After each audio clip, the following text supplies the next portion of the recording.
Je suis allé dans cette maison et il ne s'est rien passé. Je crois pas, ça. Oh. Hey, Stuart, tu entres ou tu sors?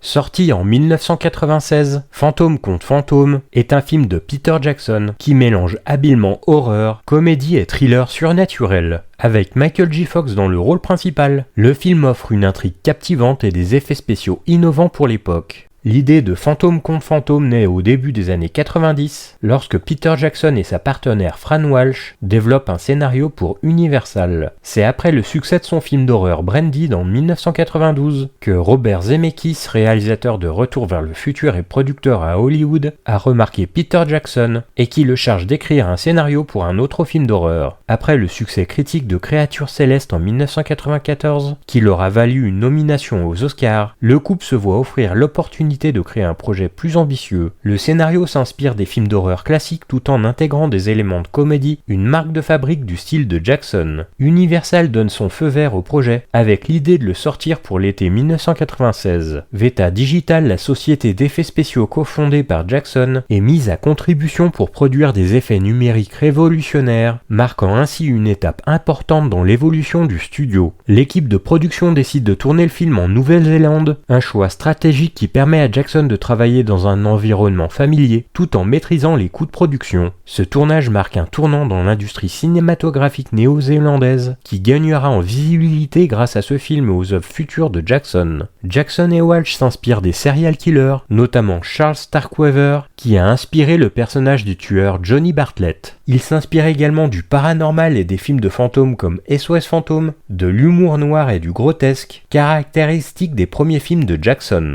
Robert Zemeckis propose d'abord de réaliser lui-même le film, mais il décide finalement de laisser Peter Jackson aux commandes. L'acteur Michael J. Fox, le héros de Retour vers le futur, est choisi pour le rôle principal de Frank Bannister, ce qui marque l'un de ses derniers rôles majeurs avant qu'il ne ralentisse sa carrière à cause de la maladie de Parkinson. Il venait de terminer la série Spin City et cherchait à explorer des rôles plus sombres. C'est peut-être le pire des cas que j'ai jamais vu.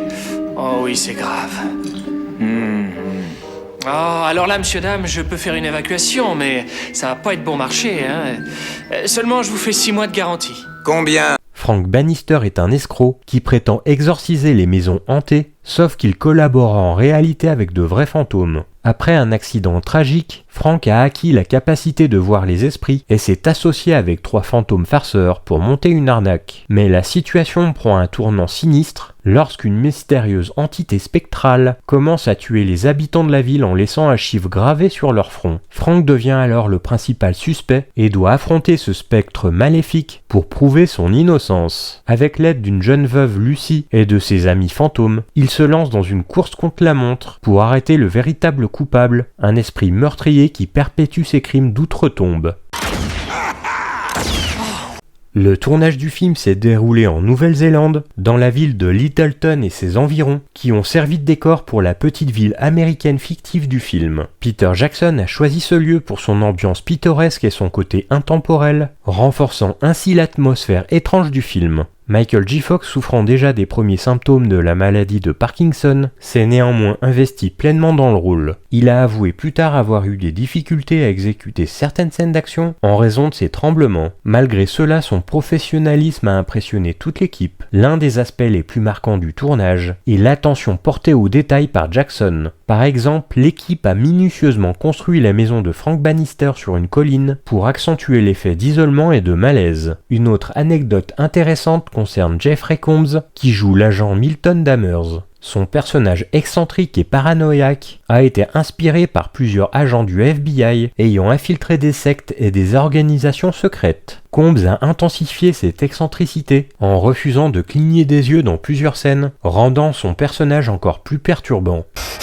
Oubliez ça, Bannister! Je porte toujours un gilet pare-balles!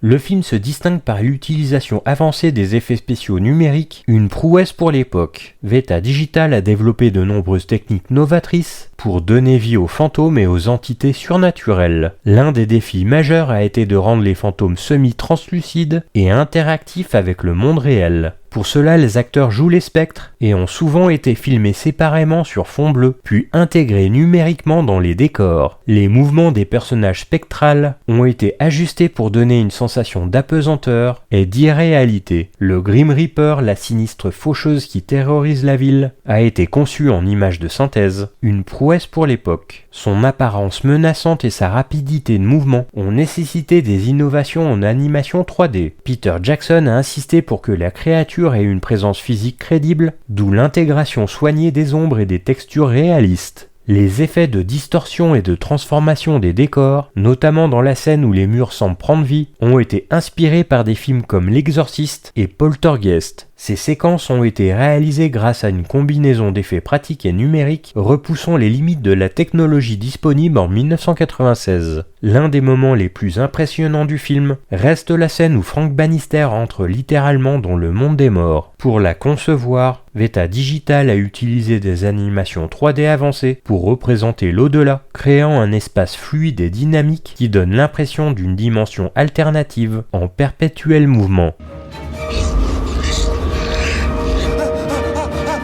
Retourne dans ta putain de terre! Espèce de glaviotriporteur inorganisé de merde téléplasmatique! Michael J. Fox, dans l'un de ses derniers rôles principaux au cinéma, avant sa retraite progressive pour des raisons de santé, livre une performance solide et charismatique. Il apporte une touche d'humanité et d'humour au personnage de Frank Bannister, ce qui permet au spectateur de s'attacher à lui, malgré ses méthodes douteuses. Les personnages secondaires apportent une richesse supplémentaire au récit. Trini Alvarado incarne Lucy avec douceur et détermination, tandis que Jeffrey Combs, en agent du FBI excentrique, vole la vedette dans plusieurs scènes mémorables. Jack Busey, qui interprète l'antagoniste Johnny Bartlett, est glaçant dans son rôle de tueur en série devenu entité maléfique. L'une des forces du film réside dans sa capacité à aborder plusieurs thèmes profonds sous l'apparence d'un divertissement fantastique. Le deuil et la rédemption, Frank Bannister est hanté par la mort de sa femme et cherche à surmonter son passé en se confrontant aux fantômes, tant au sens propre qu'au figuré. Le bien contre le mal, l'opposition entre Bannister et Johnny Bartlett, incarne un affrontement classique entre une force malveillante et un héros imparfait, et l'exploration de la peur. Le personnage principal profite des superstitions pour arnaquer les gens, ce qui pose une réflexion sur la manipulation et la crédulité humaine. Oh, ouais, bien visé, cowboy! Elle semblait si jeune, si belle, quel gâchis! À sa sortie, Fantôme contre Fantôme reçoit des critiques mitigées. Si certains saluent son audace visuelle et son ton original, d'autres regrettent un mélange des genres parfois déséquilibré. Le film ne rencontre pas un immense succès au box-office, en partie à cause d'une concurrence estivale féroce et d'un marketing qui peine à cibler le bon public. Cependant, au fil des années, le film acquiert un statut culte, notamment grâce à sa diffusion en vidéo et à la reconnaissance grandissante du talent de Peter Jackson. Aujourd'hui, Fantôme contre Fantôme est considéré comme une œuvre importante de la filmographie du réalisateur, préfigurant son travail sur Le Seigneur des Anneaux. Mettez vos mains sur le poteau. Très belle pépé! Bonne dent! Fantôme contre Fantôme regorge de clins d'œil à d'autres films et éléments de la pop culture. Le film fait référence à l'horreur classique, le film emprunte des éléments à Poltergeist et L'Exorciste, entre autres, notamment dans la manière dont les fantômes interagissent avec le monde réel. Le film est influencé par le cinéma d'Hitchcock, certaines scènes, notamment celles avec l'agent Dahmers, rappellent le suspense hitchcockien avec des angles de caméra dynamiques et une montée progressive de la tension. Il y a un clin d'œil à SOS Fantôme, le concept d'un chasseur de fantômes arnaquant ses clients rappelle les célèbres chasseurs de spectres dans les années 80. Il y a des influences au slasher, le personnage de Johnny Bartlett et son comportement rappellent des figures de tueurs en série comme Freddy Krueger ou Michael Myers. On peut également aussi voir un petit parallèle avec Tueur né de Oliver Stone avec le couple de tueurs. Jeffrey Combs, connu pour son rôle dans Reanimator, joue un agent du FBI excentrique qui fait écho aux figures de l'horreur culte de la pop culture. L'univers et l'esthétique visuelle du film, avec ses tons gothiques et son humour macabre, rappellent les œuvres de Tim Burton comme Beetlejuice.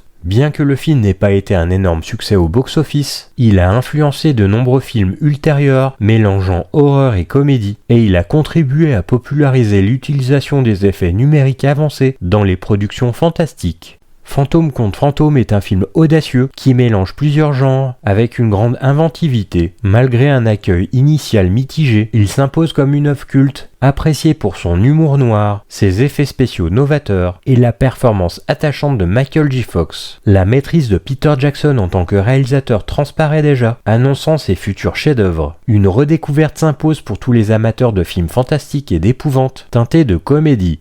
Oh, bordel de merde, celui-là a fait popo. Oh, éloigne-toi de Comment moi. une chose aussi petite peut sentir aussi mauvais? Péter.